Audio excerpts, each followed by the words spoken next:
Hey everyone, and welcome back to another video. And in this video I'm going to show you how to report an item on eBay. Now this video is going to be particularly useful for individuals. Let's say that you're browsing through eBay and maybe you notice that an item looks exactly like your picture, or maybe you notice that the item is not appropriate for eBay.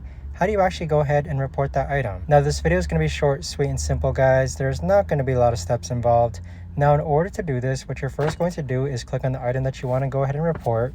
So take, for example, this Pokemon card that you see right over here. The next thing that you're going to do is you're going to click on the three dots in the upper right hand corner and then click on report this item. Now make sure that this is actually an item that is reportable, just because you don't want to get sellers in trouble if they're following the rules. But simply follow the on-screen prompts as far as the report category goes, the reason for the report, or the detailed reason, and then click on continue. But that right there, guys, is the best and easiest way that I know of to actually go ahead and report an item on eBay. If you guys know of a better or easier way to actually do this, let me know in the comments down below.